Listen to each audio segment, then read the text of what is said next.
Hi hello friends, welcome to CET fighters YouTube channel. ನೀವೇನಾದರೂ ಇದೇ ಮೊದಲ ಬಾರಿಗೆ ನಮ್ಮ ಚಾನಲನ್ನು ನೋಡ್ತಾ ಇದ್ದರೆ ಆದಷ್ಟು ಚಾನಲ್ಗೆ ಸಬ್ಸ್ಕ್ರೈಬ್ ಮಾಡಿಕೊಂಡು ಪಕ್ಕದಲ್ಲಿರುವಂಥ ಬೆಲ್ಲೈಕನ್ನ ಆಲ್ ಅಂತ ಹೊತ್ಕೊಳ್ಳಿ.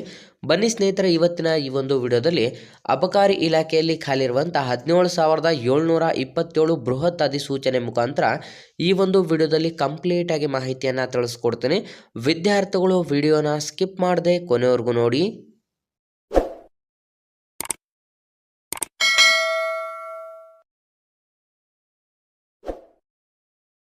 ಇಲ್ಲಿ ಕಾಣಿಸ್ತಾ ಇದೆ ನೋಡಿ ಸ್ನೇಹಿತರೆ, government of India ministry of personal public affairs ಅಲ್ಲಿ ಖಾಲಿರುವಂತಹ ವಿವಿಧ ಹುದ್ದೆಗಳ ಅಧಿಸೂಚನೆ ಆಗಿದ್ದು, ಸ್ಟಾಫ್ ಸೆಲೆಕ್ಷನ್ ಕಮಿಟಿ ಅಂಡರಲ್ಲಿ ಈ ಒಂದು ನೋಟಿಫಿಕೇಶನ್ ಅನ್ನು ಕೂಡ ಹೊರಡಿಸಲಾಗಿರುತ್ತದೆ.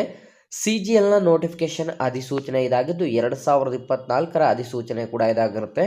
ಆನ್ಲೈನ್ನ ಮುಖಾಂತರ ಅರ್ಜಿಯನ್ನು ಸಲ್ಲಿಸಲು ಬಯಸುವಂಥ ಅಭ್ಯರ್ಥಿಗಳಿಗೆ 24/6/2024ರಿಂದ ಅಧಿಸೂಚನೆಗೆ ಅರ್ಜಿ ಸಲ್ಲಿಕೆ ಪ್ರಾರಂಭ ಆದರೆ ಕೊನೆಯ ದಿನಾಂಕ 24/7/2024 ಕೊನೆಯ ದಿನಾಂಕವಾಗಿರುತ್ತದೆ. ಈ ಒಂದು ಅಧಿಸೂಚನೆಗಳಿಗೆ ಟೈರ್ ಫಸ್ಟ್ ಅನ್ನು ಸೆಪ್ಟೆಂಬರ್ ಅಥವಾ ಅಕ್ಟೋಬರ್ನಲ್ಲಿ 2024ರಲ್ಲಿ ನಡೆಸಲಾಗುತ್ತದೆ.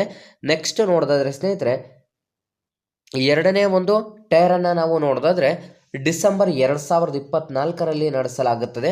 ಹಾಗಾಗಿ ಯಾವುದೆಲ್ಲ ವಿದ್ಯಾರ್ಥಿಗಳು ಇದೆ ಮೊದಲ ಬಾರಿಗೆ ನಮ್ಮ ಚಾನಲನ್ನು ನೋಡ್ತಾ ಇದ್ರ ಇಂದ ಡಿಸ್ಕ್ರಿಪ್ಷನಲ್ಲಿರುವಂಥ ನಮ್ಮ ಟೆಲಿಗ್ರಾಮ್ ಗ್ರೂಪ್ ಮತ್ತು ವಾಟ್ಸಪ್ ಗ್ರೂಪ್ಗಳಿಗೆ ಜಾಯ್ನ್ ಆಗಿ. ನೀವೇನಾದರೂ ವಿಲೇಜ್ ಅಕೌಂಟೆಂಟ್, PDO, BMTC ಮತ್ತು ಪೊಲೀಸ್ ಇಲಾಖೆಗೆ ಸಂಬಂಧಪಟ್ಟಂಥ ಎಕ್ಸಾಮ್ ಪ್ರಿಪರೇಷನ್ ಮಾಡ್ಕೋತಾ ಇದ್ದರೆ ಇಂದ ಡಿಸ್ಕ್ರಿಪ್ಷನಲ್ಲಿರುವಂಥ ನಮ್ಮ ಪೊಲೀಸ್ ಫೈಟರ್ಸ್ ಯೂಟ್ಯೂಬ್ ಚಾನಲ್ಗೆ ಸಬ್ಸ್ಕ್ರೈಬ್ ಮಾಡ್ಕೊಳ್ಳಿ. ಸ್ನೇಹಿತರೆ, ಇಲ್ಲಿ ನೀವು ಗಮನಿಸ್ತಾ ಇರ್ಬೋದು, ಪೇ ಲೆವೆಲ್ 7 ನೋಡಿದ್ರೆ 44,900 ರೂಪಾಯಿಂದ 1,42,400 ರೂಪಾಯಿ ಪ್ರತಿ ತಿಂಗಳ ವೇತನ ಶ್ರೇಣಿಯನ್ನು ಕೂಡ ನಿಗದಿಪಡಿಸಲಾಗಿರುತ್ತೆ. ಅರ್ಜಿಯನ್ನು ಸಲ್ಲಿಸಲು 18 ವರ್ಷದಿಂದ 45 ವರ್ಷದ ಒಳಗಡೆ ಇರುವಂಥ both male and female candidates ಅರ್ಜಿಗಳನ್ನು ಸಲ್ಲಿಸಬಹುದು. ಇಲ್ಲಿ ಖಾಲಿ ಇರುವಂಥ ಹುದ್ದೆಗಳ ವಿವರವನ್ನು ನೋಡಿದ್ರೆ ಅಸಿಸ್ಟೆಂಟ್ ಸೆಕ್ಷನ್ ಆಫೀಸರ್ಸ್, ನೆಕ್ಸ್ಟ್ ನೋಡಿದ್ರೆ inspector of income tax, inspector of income ಟ್ಯಾಕ್ಸಲ್ಲಿ assistant, sub inspector, inspector post ಮತ್ತು ಇನ್ಸ್ಪೆಕ್ಟರ್ ಹುದ್ದೆಗಳ ಅಧಿಸೂಚನೆ ಆಗಿದ್ದು ಇನ್ನಿತರ ಹುದ್ದೆಗಳನ್ನು ಒಳಗೊಂಡಂತೆ ಟೋಟಲ್ ಸ್ನೇಹಿತರೆ ನಿಮಗೆ ಈ ಒಂದು ಅಧಿಸೂಚನೆಯಲ್ಲಿ ನೋಡೋದಾದರೆ 17,727 ಬೃಹತ್ ಅಧಿಸೂಚನೆಗೆ ಅರ್ಜಿಗಳನ್ನು ಆಹ್ವಾನಿಸಲಾಗಿರುತ್ತದೆ. ಸಂಪೂರ್ಣ ನಮ್ಮ ಭಾರತದಾದ್ಯಂತ ಇರುವಂಥ ಎಲ್ಲ both male and female candidates ಇಬ್ಬರು ಕೂಡ ಅರ್ಜಿಗಳನ್ನು ಸಲ್ಲಿಸಬಹುದು.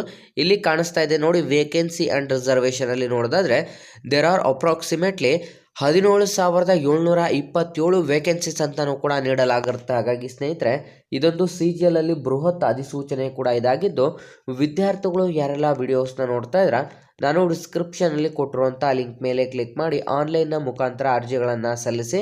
ಸ್ನೇಹಿತರೆ, ನಿಮಗೆ ಏಜ್ ರಿಲ್ಯಾಕ್ಸೇಷನ್ ಕೂಡ ನೀಡಲಾಗಿರುತ್ತೆ. SC ST ವಿದ್ಯಾರ್ಥಿಗಳಿಗೆ 5 ವರ್ಷ ಮತ್ತು OBC ಕ್ಯಾಟಗರಿ ವಿದ್ಯಾರ್ಥಿಗಳಿಗೆ 3 ವರ್ಷ ನೀಡಲಾಗಿರುತ್ತೆ. ಈ ಒಂದು ಅಧಿಸೂಚನೆಗೆ ಅರ್ಜಿಯನ್ನು ಸಲ್ಲಿಸಲು ಬಯಸುವಂಥ ಅಭ್ಯರ್ಥಿಗಳ ನಿಮ್ಮ ಒಂದು ಎಜುಕೇಷನ್ ಕ್ವಾಲಿಫಿಕೇಷನನ್ನು ನೋಡಿದ್ರೆ ವಿದ್ಯಾರ್ಥಿಗಳು ಸಂಪೂರ್ಣ ನೀವು ಯಾವುದಾದ್ರೂ ಒಂದು ಪದವಿಯನ್ನು ಪಡೆದುಕೊಂಡಿರಬೇಕಾಗಿರುತ್ತೆ. ನೀವು ಕಂಪಲ್ಸರಿ ಪದವಿಯನ್ನು ಮುಗಿಸಿದ್ರೆ ಸಾಕು ಈ ಒಂದು ಅಧಿಸೂಚನೆಗೆ ಅರ್ಜಿಯನ್ನು ಸಲ್ಲಿಸಲು ಎಲಿಜಿಬಲ್ ಆಗಿರ್ತಾರೆ. ನೆಕ್ಸ್ಟ್ ನಿಮ್ಮ ಒಂದು ಆಯ್ಕೆ ಪ್ರಕ್ರಿಯೆಯನ್ನು ನೋಡಿದ್ರೆ ಸಂಪೂರ್ಣ ನಿಮಗೆ ರಿಟರ್ನ್ ಟೆಸ್ಟ್ನ ಮೂಲಕ ಅಂತಂದರೆ ಟೈರ್ ಫಸ್ಟ್ ಮತ್ತು ಟೈರ್ ಸೆಕೆಂಡ್ 2 ರಿಟರ್ನ್ ಟೆಸ್ಟನ್ನು ಕಂಡಕ್ಟ್ ಮಾಡಿ ಈ ಒಂದು ಅಧಿಸೂಚನೆಗಳಿಗೆ ಆಯ್ಕೆಯನ್ನು ಮಾಡಿಕೊಳ್ಳಲಾಗುತ್ತದೆ. ಹಾಗಾಗಿ ಯಾವುದೆಲ್ಲ ವಿದ್ಯಾರ್ಥಿಗಳು ವಿಡಿಯೋಸ್ನ ನೋಡ್ತಾ ಇದ್ರೆ ಆಯ್ಕೆಯಾದಂಥ ಅಭ್ಯರ್ಥಿಗಳಿಗೆ ಸಂಪೂರ್ಣ ನಮ್ಮ ಭಾರತದಾದ್ಯಂತ ನೇಮಕಾತಿಯಾಗಿದ್ದು, ವಿದ್ಯಾರ್ಥಿಗಳಿಗೆ ನಾನು ಡಿಸ್ಕ್ರಿಪ್ಷನಲ್ಲಿ ಲಿಂಕನ್ನು ಕೊಟ್ಟಿರ್ತೇನೆ.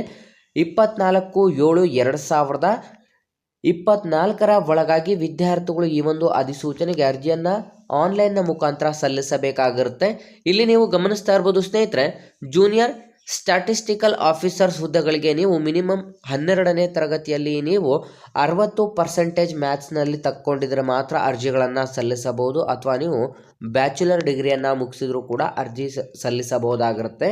ಹಾಗಾಗಿ ವಿದ್ಯಾರ್ಥಿಗಳು ಸಂಪೂರ್ಣ ಈ ಒಂದು ಅಧಿಸೂಚನೆಗೆ ಅರ್ಜಿಗಳನ್ನು ಸಲ್ಲಿಸಿ ಮತ್ತು ನಮ್ಮ ಇವತ್ತಿನ ಈ ಒಂದು ಉದ್ಯೋಗ ಮಾಹಿತಿಯನ್ನು ಲೈಕ್ ಮಾಡಿ ಮತ್ತು ನಿಮ್ಮ ಎಲ್ಲ ಸ್ನೇಹಿತರೊಂದಿಗೆ ಶೇರ್ ಮಾಡೋದ್ರ ಮೂಲಕ ಇನ್ನೂ ಹೆಚ್ಚಿನ ಉದ್ಯೋಗ ಮಾಹಿತಿಗಾಗಿ ಇಂದ ನಮ್ಮ ಚಾನಲ್ಗೆ ಸಬ್ಸ್ಕ್ರೈಬ್ ಮಾಡ್ಕೊಳ್ಳಿ ಅಂತ ತಿಳಿಸ್ತಾ ಇದ್ದೀವಿ ಸ್ನೇಹಿತರೆ.